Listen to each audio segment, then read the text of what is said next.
오늘 읽은 말씀을 가지고 함께 나눌 말씀의 제목은 손가락으로 땅에 쓰다입니다. 사람들이 특히 서기관들과 바리새인들이 여자 하나를 거칠게 잡아왔습니다.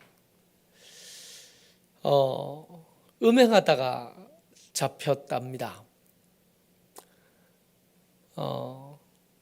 근데 이 사람들이 여자를 잡아온 것은 그저 그냥 유대 사회, 그들이 처한 공동체를 거룩하게 하고 깨끗하게 하고 하나님 보시기에 더 반듯한 공동체를 만들기 위한 율법을 향한 열심 때문은 아니었답니다. 오늘은 이 얘기를 좀 해보려고 합니다. 여자를 잡아다 놓고 이 사람들이 요구하는 건 이겁니다. 돌로 치라고 모세가 명령했는데 선생은 어떻게 말하겠습니까? 이 서기관들과 바리새인들이 염두에 둔 말씀이 있어요. 레위기에도 나오고 레위기에 나온 말씀을 다시 기록한 신명기에도 등장합니다. 이 말씀인 거죠. 신명기 22장 22절 말씀입니다. 어떤 남자가 유부녀와 동침한 것이 드러나거든 그 동침한 남자와 그 여자를 둘 다 죽여 이스라엘 중에 악을 제할지니라. 이게 이 사람들이 이 여자를 잡아온 이 바리새인들과 서기관들이 품고 있는 근거로 붙잡고 있는 구절입니다. 신명기 22장 22절을 이렇게 써놓고 보니까 이 상황에 좀 문제가 있어요. 어떤 거냐 하면 여자가 분명히 음행하는 중에 잡혀왔다 그랬습니다. 그러니까 아마 옷매무새도 단정하지 못할 수밖에 없을 테고 쥐어뜯겼을 테고 두들겨 맞았을 테고 온갖 부끄러움을 다 당했을 겁니다. 음행하는 중이다 그랬으니까 틀림없이 혼자는 아니었을 텐데 잡혀온 사람은 혼자인 겁니다. 신명기 말씀에 보면 분명히 둘 다라고 되어 있잖아요. 어떤 남자가. 그리고 또 신명기의 말씀을 더 주목해서 이렇게 보면 여러분 신명기의 말씀의 정황에서 보면 남자가 중요해요? 여자가 중요해요? 남자가 더 중요하잖아요.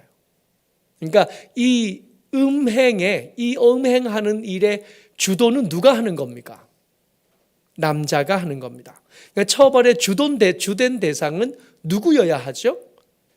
남자여야 합니다. 근데 남자를 죽일 때 남자만 죽이면 안 되고 여자도 죽여야 된다. 이렇게 들리지 않아요? 다시 한번 보세요. 신명기 22장 22절 말씀입니다. 어떤 남자가 유부녀와 동침한 것이 드러나거든 그 동침한 남자와 그 여자를 둘 다 죽여 이스라엘 중에 악을 제할지니라. 그러니까 이스라엘을 건강하고 거룩하게 하나님의 백성답게 유지하기 위해서 사실은 2000년 전에 혹은 3000년 전에 이런 성적인 범죄의 주도권은 여자에게 있지 않습니다. 남자가 문제인 거죠. 그래서 범죄를 저지른 남자를 죽일 건데 그가 혼자 범한 일은 아니니 여자도 같이 죽여라로 들리는 겁니다. 근데 정말로 처벌을 받아야 될 남자는 온데간데 없고 여자만 잡아온 겁니다. 이쯤 되면 이 뭔가 문제가 있다는 걸 눈치챌 수 있겠는 거죠. 신명기 22장 22절에 보면 또 지켜야 될 것. 처벌의 대상은 주된 처벌의 대상은 남자이어야 하고 여자도 같이 죽이는 게 맞는데 이때 같이 죽어야 되는 이 음행의 현장에 여자는 어떤 여자여야 되냐 하면 유부녀야 됩니다. 유부녀라야 이 처벌의 대상이 되는 겁니다. 만약에 이 여자가 미혼이라면 다른 규정이 있어요. 이 규정을 적용받지 않습니다. 그러니까 문제가 있어요.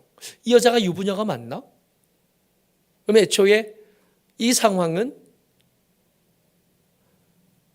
이 여자가 문제가 아니라, 이 남자가 문제가 아니라 다른 의도가 있는 사건이다. 요한은 이걸 굳이 써놓습니다. 오해하지 말라고. 이 사건의 중심은 음행이 아닙니다. 이 사건의 중심은 여자도 아닙니다. 당연히 남자도 아닙니다. 이 사건의 중심은 고발하려는 조건을 얻기 위한 바리새인들과 서기관들의 수작인 거죠. 8장 6절 같이 읽어봅니다. 시작. 그들이 이렇게 말함은 고발할 조건을 얻고자 하여 예수를 시험함이로라. 예수께서 몸을 굽히사 손가락으로 땅에 쓰시니. 그러니까 애초에 요한은 이 사건이 율법이 얼마나 엄정하게 적용되는가를 말하고 싶은 사건이 아니라는 걸 알고 있었고, 예수께서는 물론 알고 계셨고, 그래서 예수의 이 대처함을 볼 때 그저 그냥 율법이 얼마나 정확하게 잘 적용되는 것을 보는가, 이것은 핵심에서 벗어난 일이 되는 거예요. 예수께서 이것을 아셨을 겁니다. 근데 이 아시는 예수님께서 대답하지를 않으시는 거예요. 그 전에 앉아 계셨던 게 아닙니다. 서 계셨던 거죠. 사람들이 웅성웅성 몰려와서 벌거벗은 여자 하나를 던져놓으니 예수님께서 앉아 계셨다가도 일어설 수밖에 없으셨을 겁니다. 그리고 이 바리새인들과 이 서기관들의 고소함을 들으시고는 몸을 굽히신 거죠. 몸을 굽혀 땅에 글을 쓰셨다는 겁니다. 언제가 찬양 집회에 갔다가 이 찬양 집회가 은혜 중에 잘 끝났어요. 은혜 중에 잘 끝나고 나서 이제 찬양 가수가 이제 찬양 집회에 와서 그 출연료만 가지고는 돈이 얼마 안 되거든요. 그러니까 자기 이 찬양도 좀 널리 알려야 되고 홍보해야 되겠으니까 이제 농담 반 진담 반으로 다 끝나고 나서 기도까지 다 끝나고 이렇게 마친 다음에 그랬어요. 여러분들 예수님께서 몸을 굽혀 땅에서 뭐라고 쓰셨을까요? 이게 궁금하잖아요.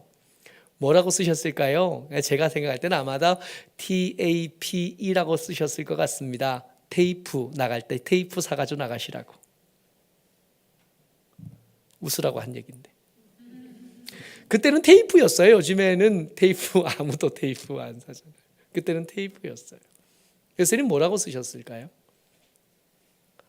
예수님 뭐라고 쓰셨는지에 대해서는 아무도 말해주지 않으니 모릅니다. 게다가 흙에다 쓰셨으니 돌에다 쓰신 거 아니고 흙에다 쓰셨으니 바람만 좀 불어도 사람들이 조금만 걸어가 다녀도 다 지워지고 없어졌을 겁니다. 중요한 건 뭐라고 썼느냐가 아닌 거죠. 예수님께서 지금 취하신 그 동작이 중요합니다. 예수님께서 손가락으로 땅에다 뭘 쓰신 거죠. 아버지 하나님께서도 이렇게 쓰신 적이 있었다는 겁니다. 출애굽기 31장 18절에 보면 여호와께서 시내산 위에서 모세에게 이르시기를 마치신 때에 증거판 둘을 모세에게 주시니 이는 돌판이요 하나님이 친히 쓰신 것이더라. 저기서 하나님이 친히 쓰신 것이더라의 히브리어 원문을 보면 손가락이라는 의미의 단어가 들어가 있습니다. 그러니까 저때 쓰셨는데 뭘로 쓰셨다고요? 손가락으로 쓰셨다고요. 아버지는 돌에 쓰셨고 아들은 흙에 쓰신 겁니다. 뭘요? 율법을.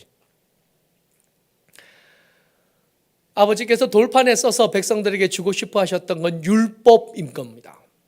그 율법의 근거로 지금 이 사람 어떻게 된 사건인지 잘 모르겠지만 그 과정과 그 진행과 그 결말에 대한 것은 전혀 밝혀지지 않고 그저 벌거벗은 여자 하나 붙잡아 놓고 그 여자를 죽이겠다 덤비고 있는 사람들에게 진짜 율법이 뭔지를 보여주신 겁니다.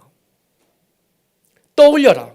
예수님께서 사람들에게 몸을 써서 땅에 굽혀 손가락으로 쓰시면서 사람들에게 큰 소리로 말씀하고 계신 겁니다. 정신 차려라. 율법이 말하는 게 진짜 말씀하시는 게 뭐냐. 앞에 거 놔두고 뒤에 거만. 아버지를 공경하라고 했는데 그게 왜 그렇게 해야 되는 거냐. 왜 종들까지 안식일에 일시키면 안 되냐? 왜 훔치면 안 되냐? 왜 거짓 증언하면 안 되냐? 왜 그래야 되냐? 사람이 귀하니까. 하나님이 귀하듯 사람도 그렇게 귀하니까. 그 사람을 죽이려고 덤비는 그 일 자체가 문제가 있다고. 율법이 말씀하려고 하시는 것을 떠올리라고. 예수님께서 말로 하지 않으시니까 이게 아무나 못 알아들어요. 그렇잖아요. 드라마를 봐도 이렇게 깊이 보는 사람들은 침묵이 이렇게 흐를 때 그 침묵이 주는 의미가 뭔지를 이렇게 마음에 깨닫고 알게 되고 가슴이 아파지고 그 침묵하는 순간에 눈물도 나고 그러는 거거든요. 근데 이 무식한 것들이 못 알아듣습니다. 8장 7절 같이 읽어요. 시작. 그들이 묻기를 마지 아니하는지라. 여기서 잠깐이에요. 그들이 묻기를 마지 아니하는지라. 그들이 묻기를 마지 아니하니라. 어떻게 하시겠습니까? 어떻게 하시겠습니까? 죽여야 됩니까? 살려야 됩니까? 모세는 죽이라고 했는데 당신은 어떻게 하시겠습니까? 말 좀 하라고요. 계속 윽박지르는. 알아들어야 되는데 못 알아듣는 거예요. 그래서 이렇게 한참 쓰셨을 것 같아요. 한참 쓰시다가 계속해서 못 알아들으니까 무식할 것들 말로 해야 알아듣는. 일어나서 말씀하신 겁니다. 너희 중에 죄 없는 자가 먼저 돌로 치라. 그제서야 이 무식한 것들이 뭐가 좀 이상하다는 것, 그들이 원하는 것과 다르게 일이 진행되어지고 있다는 걸 한 명씩 한 명씩 생각하기 시작합니다. 그렇게 말씀하신 뒤에 예수님 다시 앉으셨어요. 다시 앉으셔서 또 쓰신 겁니다. 그러니까 원래는 한 번에 됐어야 되는데 무식한 것들이 못 알아들으니까 굳이 말로 한번 말씀해 주시고, 이게 분위기상 이러면 안 되거든. 계속 쓰셔야 되거든. 앉아서 또 쓰십니다. 생각을 좀 하라고. 생각을 좀 하라고. 이때는 부르짖어 기도하는 것이 합당하지 않은 거잖아요. 가만히 있어야 되잖아요. 때때로 우리의 기도가 그렇습니다. 가만히 있어야 될 때가 있습니다. 얼마 전에도 우리가 장례를 치르고 왔는데, 사실은 장례를 치르면서 무슨 말을 하겠어요, 젊은 목사가. 연세가 저보다 2배 가까이 많은 분들의 장례를 치르면서 그 앞에서 무슨 말을 하겠습니까? 사실은 할 말이 없죠. 고민하잖아요. 장례식장에 가서 이제 분향을 하든 헌화를 하든 하고 나서 이제 상주들하고 인사를 해야 되는데, 무슨 말을 해야 되나? 거기서 삼가 고인의 명복을 빕니다. 이 말 좀 이렇게 너무 자기적인 것 같고 어색하고 그렇잖아요. 어떻게 해야 되나 그랬더니 사람들이 그래요. 뭔 말을 해? 그냥 눈이나 쳐다보고 슬프겠다 생각하면서 이렇게 손이나 잡아주면 되지. 거기에 공감을 하는 거예요. 예수님께서 다시 몸을 굽혀 땅에 쓰십니다. 생각하는 시간, 가만히 있는 시간. 가만히 있어 보니 알겠어요. 그들이 지금 얼마나 말도 안 되는 일을 저질렀는지를 생각하게 됩니다. 그놈도 잡아왔어야 되는데, 아니 그 음행이 벌어지는 장소를 어떻게 알았으며 그 순간을 놓치지 않고 어떻게 거기를 덮칠 수 있었으며, 그렇게 알 수 있고 덮칠 수 있었으면 미리 막아줄 수도 있었을 텐데 하는 온갖 생각들이 이렇게 듭니다. 지금 이 여자가 이 사건으로 들키는 바람에 여자의 가정도 깨지고 남자의 가정도 깨지고 최소한 2가정이 그 동네에서 더 이상 못 살게 되는 겁니다.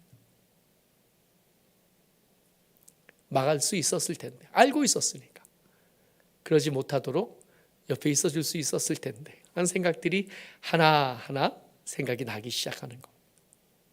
생각할 시간이 좀 필요해요. 그냥 막 일하지 말고 막 뭔가 하지 말고 잘 모르겠을 때는 그냥 좀 있어 볼 필요가 있습니다. 그러니까 심심해야 돼. 심심해야 이런 생각도 해보고 저런 생각도 해보고, 시오나 하오나 좀 심심한 시간들이 필요해. 심심하다 보면 내가 뭘 잘하나? 내가 지금 뭘 하고 싶지? 이런 것도 생각해 볼 거 아니에요. 그게 재능이고 은사고 달란트고 뭐 그런 거거든. 내가 뭘 할 때 안 심심해 하나? 좀 심심해 볼 필요가 있어요. 그래야 하나님이 지금 내 삶을 어떻게 생각하시겠나?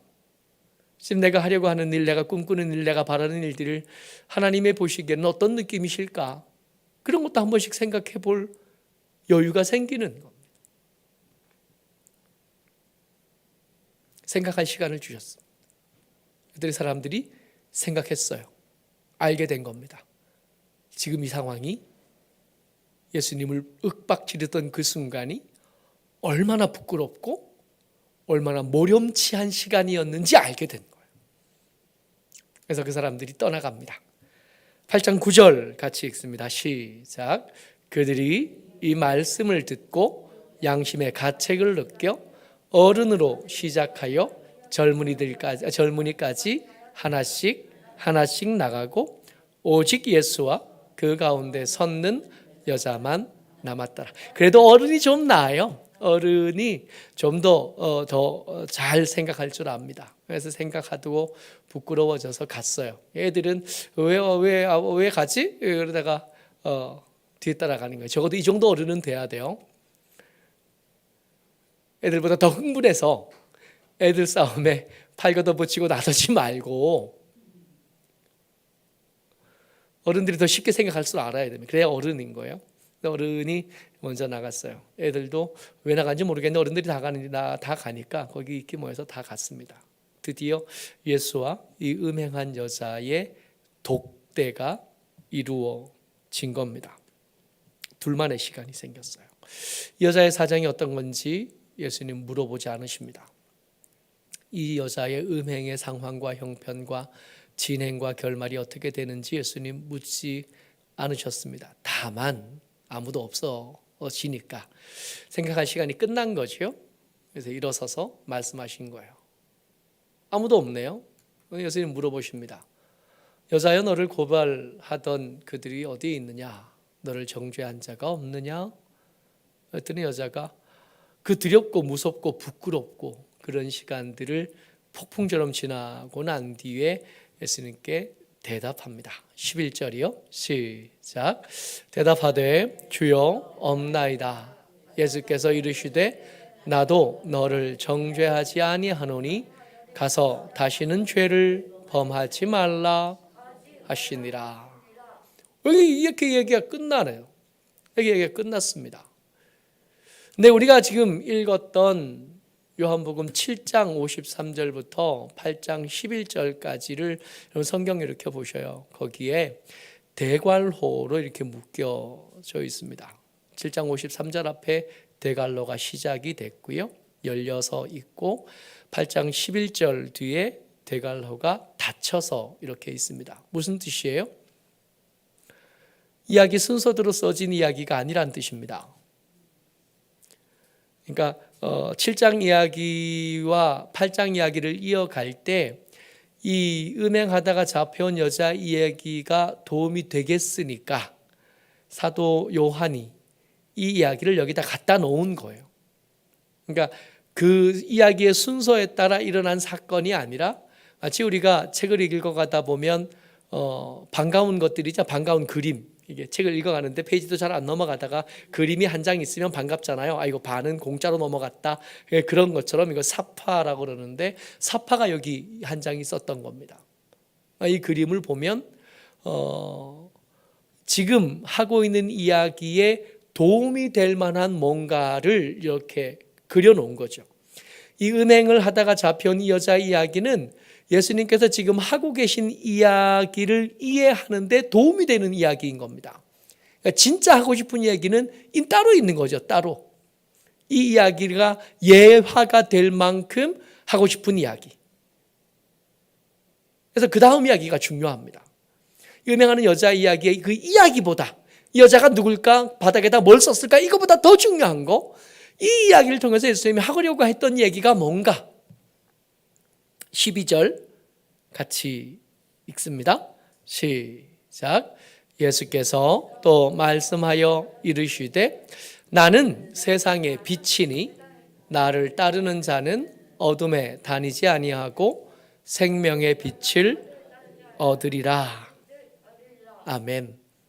예수님이 얘기하고 싶으신 거예요. 그러니까 사도 요한이 예수님을 이렇게 따라다니면서 본 경험에 따라 이 예수님이 당신을 나는 세상의 빛이다 라고 말씀하시는 이 순간에 음행하는 여자의 이야기가 가장 잘 어울린다고 생각을 한 겁니다. 여러분, 어두움이 가득 찬 곳, 그러니까 빛이 없는 곳에 우리가 산다고요? 거기서 우리가 산다면 잘 안 보이니까 자꾸 이게 정강이도 부딪히고 몸이 자꾸 멍도 들고 불편할 겁니다. 안 보이니까. 불편하니까 어떻게 좀 해보고 싶은 막연한 뭔가가 어디에 뭐가 잘 모르지만 치워보려고 애를 써요. 닦아보려고 애를 쓰고 좀 이렇게 문제가 있는 것 같아요. 그래도 치우고 이렇게 정리를 했는데 여러분 생각해 보자고요. 빛이 없는데 정리하고 치운 게 실제로 깨끗해질 가능성이 많아요? 어지러운 게 더 어지러워질 가능성이 많아요? 어지러운 게 더 어지러워질 가능성이 많습니다. 기준이 없으니까 어떤 게 바로 됐는지 알 수 없으니까. 그러니까 뭔가를 안 하는 게 차라리 낫는데 여기 안 할 수가 있나요? 뭐라도 하지. 뭐라도 하면서 우리의 인생은 점점 더 복잡해지고 그걸 더 열심히 하면 더 복잡해지고 그걸 잘하기까지 하면 엄청 나빠질 수밖에 없는 겁니다. 영적인 삶에 대해서 무지하고 세상이 어디서 와서 어디로 가는지 세상을 어떻게 살아야 되는 건지 기준이 없어 모르는데 그 모르는 채로 함부로 살다 보니까 대충 사는 사람이 덜 어지른 거예요. 열심히 사는 사람은 많이 어지른 거고 열심히 사는데 실력도 있어? 뭐 엄청 많이 어지른 그렇게 삶이 점점 더 복잡해지고 점점 더 큰 문제가 생길 가능성이 많아지는 겁니다. 그럴 때 누군가 불을 켰어요. 인생이 이렇게 적나라하게 다 보여지게 된 거지. 이 두 가지 의도가 있을 수 있습니다. 하나는 이게 사람들의 인생을 다 이렇게 다 볼 수 있게 펼쳐놓은 다음에 일정 수준이 안 되면 처벌하기로 하겠다. 그럴 수 있지 않겠어요? 삶이 잘못된 것이니까. 그 잘못된 삶의 기준, 어떤 기준을 정해놓고 그 기준에 미치지 못하는 것들에 대한 처벌을 뭐 단계에 따라 다른 처벌을 주기 위해서 불을 켰을 수 있잖아요. 들킨 거지.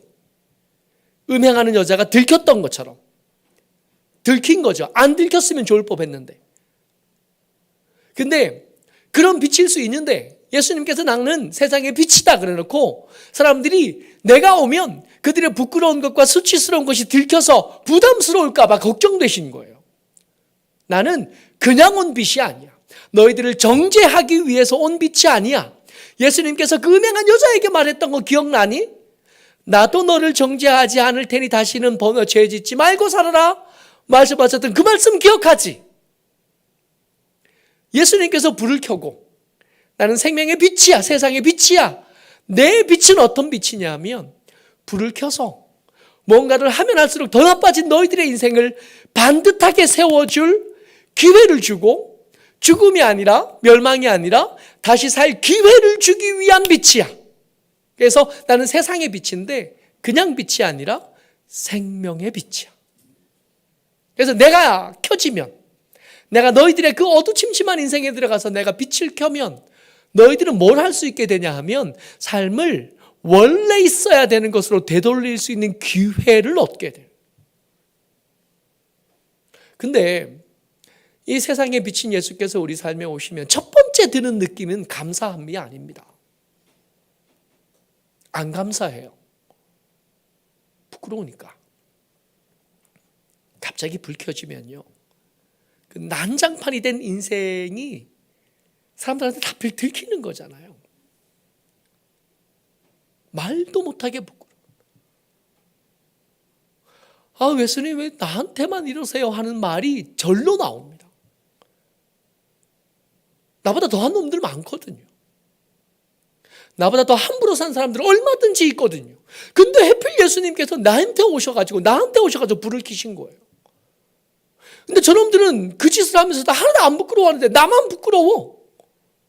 뭔가 손해본 듯하고 뭔가 피해를 당한 것 같고 그런 느낌일 수 있는 거예요. 예수님 우리 가운데 오셨을 때 편안하냐? 안 편합니다. 편할 수가 없지. 그 부끄러운 걸 다 느끼면 어떻게 편하겠어요? 부끄럽고 민망하고 숨고 싶고 기회만 있다면 다시 좀 나가시면 좋겠다 싶고 다시는 못 들어오시게 문에다가 못질이라도 좀 해야 되겠다 뭐 그런 생각도 좀 하고. 근데 여러분 그 처음 부끄러운 거 그거 조금 지나면 그것만 조금 참으면 이제 걸어 다니다가 정강이 상할 일이 없어집니다. 다시는 부끄럽지 않아도 되는 삶을 살 수 있는 기회가 주어집니다.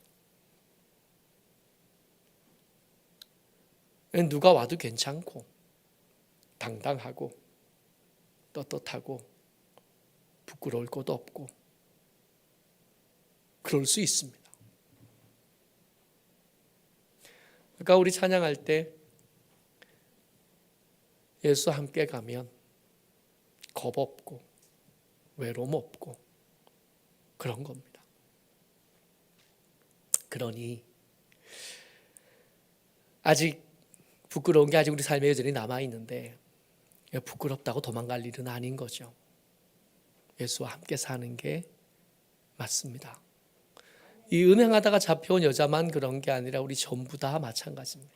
우리 전부 다 예수님께서 오셔서 불 켜주시면 부끄럽죠. 아직 숨겨놓은 거 더 있거든요. 아직 불 켜져야 될 삶의 영역들이 더 있는데 거기 다 켜야 돼요. 켜지면 부끄러움을 지나면 다시 살 수 있는 소망, 다시 살 수 있는 기회, 이제는 쭈그러들지 않고 떳떳하고 당당할 수 있는 기회가 생깁니다. 그러니 도망가지 마시고 예수와 함께 이제까지 그러셨던 것처럼 남은 생도 예수와 함께 살아가시기를 주의 이름으로 축복합니다. 아멘.